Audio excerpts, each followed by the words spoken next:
Hello friends, ये हमारा सेबी का कॉमर्स एंड अकाउंटेंसी का सिलेबस और लास्ट वीडियो में हमने फंड फ्लो स्टेटमेंट कवर किया था।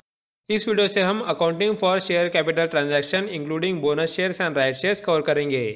इस टॉपिक को हम 3 पार्ट में डिवाइड करेंगे। या सबसे पहले हम शेयर कैपिटल के बारे में पढ़ेंगे कि अकाउंटिंग स्टैंडर्ड्स में शेयर कैपिटल के बारे में क्या इन्फॉर्मेशन दी है। उसके बाद हम बोनस इशू के स्टैंडर्ड्स पढ़ेंगे और या लास्ट में राइट्स इशू पढ़ेंगे। क्लियर है? सो फ्रेंड्स, चलिए स्टार्ट करते हैं शेयर कैपिटल से। बेसिक से चलते हैं। सबसे पहले आप ये जान लो कि कंपनी कैसे फॉर्म होती है। सो यहाँ एक सोल प्रोप्राइटर सिंगल पर्सन होता है जो बिजनेस खोलता है, उसे हम सोल प्रोप्राइटरशिप बोलते हैं। नेक्स्ट, वो सोल प्रोप्राइटर अपने साथ पार्टनर्स रखता है और उस फर्म को पार्टनरशिप में कन्वर्ट करता है। लेकिन कंपनी एक्ट के हिसाब से आप 50 से ज़्यादा पार्टनर्स नहीं रख सकते। अगर उसे आगे बिजनेस बढ़ानी है तो फिर वो बाकी शेयर होल्डर्स को शेयर बेचकर कंपनी फॉर्म करेगा। यहाँ तक क्लियर है? सो या शेयर कैपिटल का कंसेप्ट कंपनीज में दिखाएगा, बाकी स्टेजेस में नहीं। देखो, कंपनी को फंड्स के मेजर सोर्सेस क्या है। सबसे पहला बैंक लोन, फिर कॉर्पोरेट बॉन्ड्स और डिबेंचर्स और थर्ड शेयर कैपिटल। अब यहाँ लोन और डिबेंचर्स को तो कंपनी इंटरेस्ट पे करती है, लेकिन बस शेयर्स को वो अपना प्रॉफिट डिविडेंड के नाम से डिस्ट्रीब्यूट करती है। अब यह डिविडेंड डिस्ट्रीब्यूट करती है तो शेयर होल्डर्स ने भी कंपनी को कुछ अमाउंट पे करना होगा, राइट? सो चलिए देखते हैं कि कंपनी शेयर होल्डर से कैसे पैसे मांगती है। देखो, कंपनी शेयर होल्डर से बहुत सारे स्टेज में पैसे मांग सकती है। सबसे पहले वो शेयर होल्डर से अप्लीकेशन मनी मांगती है, उसके बाद अलॉटमेंट मनी, फिर first call, then second call. ऐसे कॉल चलते रहेंगे जब तक कंपनी का इशू प्राइस कवर नहीं हो जाता। यह एक एग्जांपल लेते हैं। सोचिए कंपनी के शेयर की पार वैल्यू है 10 और उसने सेकंड कॉल तक पैसे मांगे। सो यहाँ वो पहले अप्लीकेशन मनी लेगी 4 रुपीज़, उसके बाद अलॉटमेंट लेगी 2 रुपीज़। नेक्स्ट सोचो कि फर्स्ट कॉल लेगी 2 रुपीज़ और या सेकंड कॉल लेगी 2 रुपीज़। क्लियर है? यहाँ मैंने सेकंड कॉल तक ही लिया है। कंपनी जितने चाहे उतने कॉल ले सकती है। अब फ्रेंड्स, जो भी फाइनल कॉल रहता है उसे हम उस नाम से डिनोट करते हैं। अगर यह सेकंड कॉल हमारा फाइनल कॉल है तो हम लिखेंगे second call and final call ₹2। उसी तरह अगर हमने फर्स्ट कॉल को फाइनल कॉल कंसिडर किया तो हम बोलेंगे फर्स्ट एंड फाइनल कॉल ₹4। यह ₹4 इसलिए आया क्योंकि हम अब सेकंड कॉल लेने नहीं वाले। और अगर हमने अलॉटमेंट के समय ही सारे पैसे ले लिए तो हम लिखेंगे अलॉटमेंट एंड फाइनल कॉल ₹6। अब फ्रेंड्स, आप लोगों को डाउट आ रहा होगा कि ये कॉल क्या होता है। क्या ये इनिशियल पब्लिक ऑफर या फर्दर पब्लिक ऑफर जैसा होता है? नहीं फ्रेंड्स, हर पब्लिक ऑफर के लिए ये पूरी प्रोसेस की जाती है।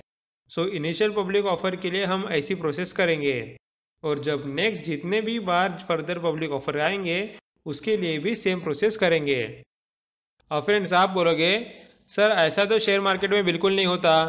हम भी शेयर मार्केट में पैसे लगाते हैं और या आईपीओ में शेयर खरीदते हैं, लेकिन कभी ऐसा अप्लीकेशन मनी, अलॉटमेंट मनी या फिर कॉल मनी नहीं पे किया। हाँ फ्रेंड्स, ये बात बिल्कुल आपकी सही है। आजकल कंपनीज ये प्रोसेस फॉलो नहीं करती। वो अप्लीकेशन के वक्त ही पूरा अमाउंट ले लेती है। इसकी वजह से आपने ये टर्म्स आपके नॉर्मल ट्रेडिंग में सुने नहीं होंगे। सो क्लियर है फ्रेंड्स?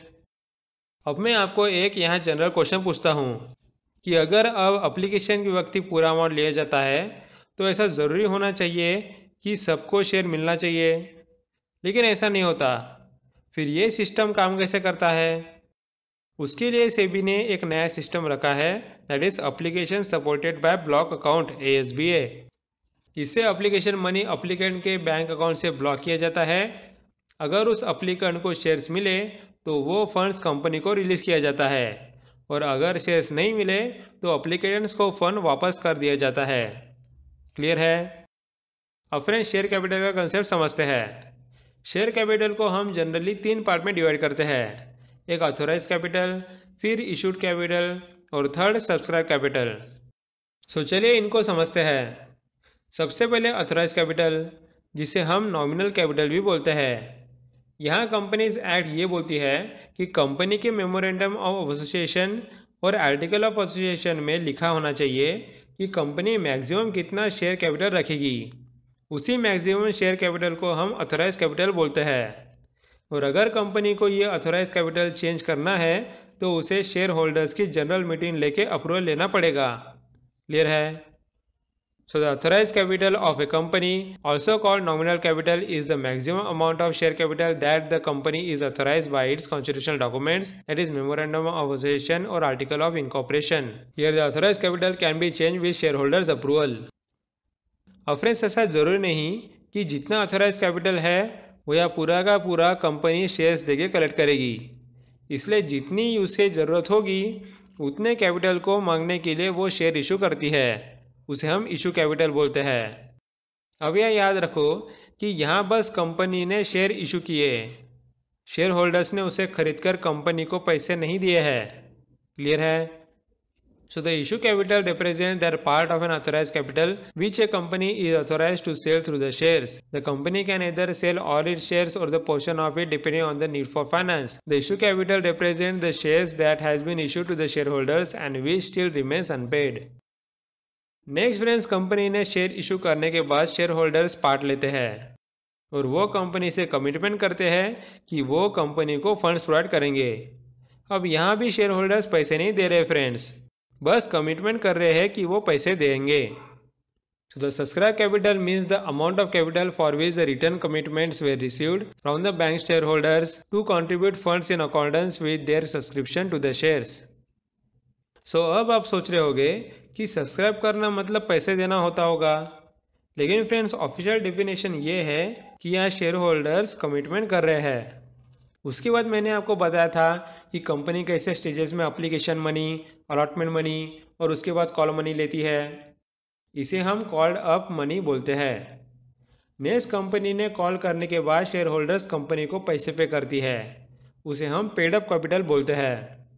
सो आप यहाँ समझ रहे हो concept? So paid up capital is the amount of money a company has received from shareholders in exchange for shares of stock. The paid up capital is created when a company sells its shares on the primary market directly to investors. So friends, हमने share capital के under कौन कौन से capital देखे? सबसे पहला authorise या nominal capital. ये मैक्सिमम कैपिटल होता है जो कंपनी अपने ऑफिशियल डॉक्यूमेंट के हिसाब से शेयर कैपिटल रख सकती है। उसके बाद कंपनी अपने शेयर्स इशू करती है जिसे हम इशूड कैपिटल बोलते हैं। फिर आता है सब्सक्राइब कैपिटल, जहाँ शेयर होल्डर्स कमिटमेंट देते हैं कि हम इतना कैपिटल देंगे। नेक्स्ट, कंपनी कॉल करती है या शेयर होल्डर्स को पैसे मांगती है जिसे हम कॉल्ड अप कैपिटल बोलते हैं। और लास्ट में जितने शेयर होल्डर्स एक्चुअली पे करती है उसे हम पेड अप कैपिटल बोलते हैं। क्लियर है? और फ्रेंड, जैसे कि मैंने बताया, आजकल कंपनी सारा पैसा एक ही बार में मांग लेती है। सो या जब लोग सब्सक्राइब करते हैं उसी वक्त कंपनी पूरे पैसे मांगती है और शेयर होल्डर भी पूरे पैसे पे करती है। इसलिए हम ये बोल सकते हैं कि आजकल subscribe capital, called up capital और या पेड अप कैपिटल में कोई डिफरेंस नहीं रहता। ओके। अब फ्रेंड्स, सोचो कि कंपनी का ऑथराइज कैपिटल है 100 करोड़। अब यह कंपनी को फाइनेंस की जब ज़रूरत पड़ी तब उसने 70 करोड़ कैपिटल इशू किया, लेकिन सारे कैपिटल को खरीदने के लिए लोग नहीं आए। शेयर होल्डर्स ने बोला कि हम 60 करोड़ का कैपिटल देने के कमिटमेंट दे सकते हैं। अब फ्रेंड्स, क्या ऐसा ज़रूरी है कि कंपनी ने पूरा कैपिटल मांगने के बाद या सारे शेयर होल्डर्स जिन्होंने सब्सक्राइब किए वो पूरा कैपिटल पे करेंगे? नहीं फ्रेंड्स, ऐसा बिल्कुल ज़रूरी नहीं है। इसके वजह से सब्सक्राइब कैपिटल के दो टाइप होते हैं। एक है सब्सक्राइब एंड फुल्ली पेड, मतलब शेयर होल्डर्स ने पूरे 60 करोड़ दिए, और दूसरा subscribe and not fully paid, मतलब यहाँ 60 करोड़ से कम दिए, एग्जाम्पल 40 करोड़। यहाँ तक क्लियर है? अब फ्रेंड्स, शेयर इशू दो तरह से किए जाते हैं, एक पार वैल्यू पे या प्रीमियम पे। सोचो कि यहाँ पार वैल्यू है 10, सो ये पूरी वैल्यू शेयर कैपिटल अकाउंट में जाएगी।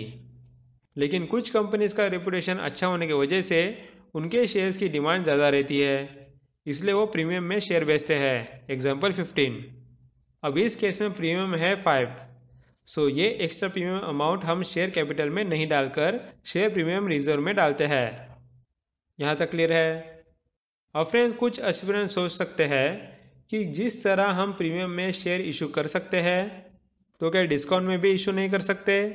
फॉर एग्जांपल 8 रुपीज़ पे। नहीं फ्रेंड्स, कंपनीज एक्ट 2030 में डिस्काउंट पे शेयर इशू करना मना किया है, इसलिए वो एक्ट आने के बाद कंपनी डिस्काउंट पे शेयर इशू नहीं कर सकती। क्लियर है? और फ्रेंड्स, अब तक हम कॉमन शेयर्स की बात कर रहे थे। नेक्स्ट हम देखते हैं कि प्रीफरेंस शेयर्स के लिए अकाउंटिंग स्टैंडर्ड्स क्या बोलता है। सबसे पहले ये बोला गया है कि प्रीफरेंस शेयर्स उसे बोलते हैं जिन शेयर्स को कॉमन शेयर्स से अलग और सुपीरियर राइट्स होते हैं, और वो राइट दो चीज़ों में होते हैं, एक तो अर्निंग्स का राइट और दूसरा एसेट पे राइट। अर्निंग्स राइट का एग्जांपल लिया जाए तो कंपनी प्रीफरेंस शेयर होल्डर्स को उनके इन्वेस्टेड कैपिटल का 8% डिविडेंड हर साल देगी। नेक्स्ट, एसेट के राइट्स का एग्जांपल लिया जाए तो कंपनी ये बोल सकती है कि लिक्विडेशन होने के बाद एसेट की 5% वैल्यू यहाँ प्रीफरेंस शेयर होल्डर को मिलेगी। सो आप समझ रहे हो ये दोनों rights. So preference shareholders are owners who have certain rights superior to those common shareholders. These rights will pertain either to the earnings or the assets of the corporation. The preferences as to earnings exist when the preferred shareholders have a stipulated dividend rate, expressed either as a dollar amount or a percentage of the preferred shares par or the stated value. The preferences as to assets exist when the preferred shares have a stipulated liquidation value. If a corporation were to liquidate, the preferred holder would be paid a specific amount before the common shareholders would have a right to participate in any of the proceeds. अब friends, preference share holders को एक तो दोनों earnings और asset के rights होते हैं या फिर दोनों में से एक होता है, लेकिन इन राइट्स के साथ उन शेयर होल्डर्स को और प्रिविलेजेस भी मिल सकते हैं। For example, participation in earnings more than stipulated dividend, मतलब इनको डिविडेंड के साथ प्रॉफिट का भी पार्ट मिलेगा। एग्जाम्पल, 8% डिविडेंड के साथ कंपनी के प्रॉफिट का 5%। नेक्स्ट है कम्युलेटिव फीचर टू पे डिविडेंड इन अरियर्स, मतलब एक साल डिविडेंड नहीं भी मिला तो अगले साल वो पे किया जाएगा। एग्जाम्पल, अगर पहले साल डिविडेंड देना था 20 करोड़, लेकिन कंपनी को लॉस होने की वजह से वो पे नहीं कर पाई, लेकिन अगले साल उसे प्रॉफिट हुआ, इसलिए उसने ईयर 1 एंड ईयर 2 का डिविडेंड मिला के एक साथ देना होगा, दैट इज़ 40 करोड़। क्लियर है? और यह third feature preference share holder को मिल सकता है, द कन्वर्टिबिलिटी एंड कॉलेबिलिटी, मतलब प्रीफरेंस शेयर होल्डर्स अपने शेयर्स कंपनी को वापस बेच के पैसे ले सकती है या अपने शेयर्स कॉमन शेयर्स में कन्वर्ट कर सकती है। क्लियर हो गए सारे features? So let's see what it says. In practice, preferred shares are more likely to have preferences as to earning than as to assets. Some classes of preferred shares may have both preferential rights, although this is rarely encountered. The preferred shares may also have the following features: participation in earnings beyond the stipulated dividend rate, then a cumulative feature, affording the preferred shareholders the protection that their dividends in arrears, if any, will be fully satisfied before the common shareholders participate in any earning distribution, and convertibility or callability by the corporation. Whatever preferences exist must be disclosed adequately in the financial statements, either in the statement of financial position or in the notes. अब friends, हमने देखा कि preference share holders को extra rights होते हैं और उन्हें features भी मिल सकते हैं, लेकिन उन्हें कुछ डिसएडवांटेजेस भी होते हैं। सबसे पहला तो राइट टू वोट। ये देखा गया है कि प्रीफरेंस शेयर होल्डर्स को कॉमन शेयर होल्डर जैसे कंपनी के डिसीजन में कोई राइट नहीं रहता। और यह दूसरा है राइट टू अनलिमिटेड अर्निंग्स, मतलब कि जब कंपनी को बहुत ज़्यादा प्रॉफिट होता है उस वक्त कॉमन शेयर होल्डर्स को जितना अर्निंग मिलता है उससे बहुत कम प्रीफरेंस शेयर होल्डर्स को मिलता है। एक एग्जांपल लेते हैं। सोचो कि ईयर 1 में प्रॉफिट है 20 करोड़, जो हमें प्रीफरेंस शेयर होल्डर्स और कॉमन शेयर होल्डर्स में शेयर करना है। तो प्रीफरेंस शेयर होल्डर्स को हर साल हम 15 करोड़ देते हैं और यह बचा हुआ 5 करोड़ हम कॉमन शेयर होल्डर्स को देते हैं। नेक्स्ट सोचो कि कंपनी का प्रॉफिट 4 गुना बढ़कर 80 करोड़ हो गया। इसमें से प्रीफरेंस शेयर होल्डर्स को हर साल की तरह 15 करोड़ ही रहेगा और यह कॉमन शेयर होल्डर्स को बचे हुए 65 करोड़ मिलेंगे। सो समझ रहे हो कि कैसे कंपनी का प्रॉफिट इतना ज़्यादा बढ़ने के बाद भी प्रीफरेंस शेयर होल्डर्स को लिमिटेड अमाउंट ही मिलती है। ओके, अब यहाँ कुछ एस्पिरेंट ये भी बोल सकते हैं कि अगर प्रीफरेंस शेयर होल्डर्स को ये पहला फीचर मिला, that is participation in earnings more than stipulated dividends, उसके बाद क्या उन्हें अनलिमिटेड अर्निंग्स पॉसिबल है? नहीं फ्रेंड्स, फिर भी ज़्यादा फर्क नहीं पड़ता। देखो, सोचो कि प्रीफरेंस शेयर होल्डर्स को प्रॉफिट का 5% मिलने का एक्स्ट्रा फीचर मिला है, तो पहले साल 5% प्रॉफिट मतलब 1 करोड़, सो प्रिफरेंस शेयर होल्डर्स को मिलेगा 16 करोड़ और यह बचा हुआ 4 करोड़ कॉमन शेयर होल्डर्स को मिलेगा। उसी तरह सेकंड ईयर में 5% मतलब 4 करोड़। सो प्रिफरेंस शेयर होल्डर्स को मिलेगा 15 + 4 दैट इज़ 19 करोड़ और यह बचे हुए 61 करोड़ कॉमन शेयर होल्डर्स को मिलेंगे। सो आप देख रहे हो फ्रेंड्स कि पार्टिसिपेशन इन अर्निंग्स के फीचर के बाद भी ज़्यादा फर्क नहीं आया। क्लियर है? So let's see what it says. In exchange of preferences, the preferred shareholders' rights or privileges are limited. For instance, the right to vote may be limited to common shareholders. The most important right denied to the preferred shareholders, however, is the right to participate without limitation in the earnings of the corporation. Thus, if the corporation has exceedingly large earnings for a particular period, these earnings would accrue to the benefit of the common shareholders. That is true even if the preferred shareholders are participating, itself a fairly uncommon feature, because even participating preferred shares usually have some upper limitation placed on its degree of participation. For example, preferred may have 5% cumulative dividend with further 3% participation right. So in any one year, the limit would be an 8% return on the preferred shareholders, plus, if applicable, the 5% per year prior year dividends not paid. अब फिर next हम देखेंगे कि share holders को मांगने के बजाय बाकी चीज़ों के लिए अगर हमने शेयर इशू किए तो उसका अकाउंटिंग कैसे करते हैं। सबसे पहले सोचो कि हमने अगर कोई सर्विस लेने के लिए या प्रॉपर्टी खरीदने के लिए शेयर इशू किए तो हम उस शेयर कैपिटल की वैल्यू क्या लेंगे। अगर हमें उस सर्विस की या प्रॉपर्टी की फेयर वैल्यू पता है तो हम वो वैल्यू लेंगे। अगर वो वैल्यू नहीं पता तो हम शेयर की फेयर वैल्यू भी ले सकते हैं। So if the shares in a corporation are issued in exchange for services or property rather than for cash, the transaction should be reflected at the fair value of the property or services received. If the information is not readily available, the transaction should be recorded at the fair value of the shares that were issued. Where necessary, appraisal should be obtained to properly reflect the transaction. Next, अगर हमने employ के service के लिए उसे cash से reward ना करते हुए शेयर इशू करके रिवॉर्ड किया तो हम उसकी वैल्यू क्या रखेंगे। पहले तो हम देखेंगे कि क्या हमें एम्प्लॉय के सर्विस की वैल्यू पता है। अगर हमें पता है तो हम वो लिखेंगे, लेकिन अगर नहीं पता तो हम शेयर्स की फेयर वैल्यू यूज़ करेंगे। Okay, so share issued to employees as compensation for services rendered should be accounted for at the fair value of the services performed if determinable और the value of the shares issued. Last में हम startup का interesting case लेते हैं। सोचो कि किसी startup को रॉ मटेरियल खरीदना है। सो नॉर्मली वो जो पैसे रॉ मटेरियल खरीदने के लिए लगाएगी उसे हम एक्सपेंस कंसिडर करते हैं और उस रॉ मटेरियल की वैल्यू को एसेट में लिखते हैं, राइट। लेकिन सोचो कि उस स्टार्टअप के पास उतना वर्किंग कैपिटल नहीं है कि वो रॉ मटेरियल खरीद सके। सो उनका ओनर सिनेरियो में आता है और वो खुद के पैसे लगाकर रॉ मटेरियल को खरीदता है। ऐसे केस में हम रॉ मटेरियल की वैल्यू एसेट में नहीं लेंगे, बल्कि वो अमाउंट हम कैपिटल कंट्रीब्यूशन बाय ओनर में लिखेंगे और या प्रॉफिट एंड लॉस में रॉ मटेरियल के एक्सपेंस के जगह कंपेंसेशन एक्सपेंस डिनोट करके रखेंगे। सो आपको समझ रहा है फ्रेंड्स कि ओनर जब खुद का पैसा लगाता है तो रिपोर्टिंग कैसे होती है। So occasionally, particularly for startup operations having limited working capital, the controlling owners may directly compensate certain vendors or employees. If the shares are given by the major shareholder directly to an employee for services performed for the entity, this exchange should be accounted for as capital contribution to the company by the major shareholder and as compensation expense incurred by the company. Only when accounted for in this manner will there be conformity with the general principle that all costs incurred by an entity, including compensation, should be reflected in its financial statements. So friends, यह हमारा accounting for share capital transaction में first part cover हो गया है। बाकी parts हम next video में देखेंगे। So friends, thanks for watching and meet you in the next video.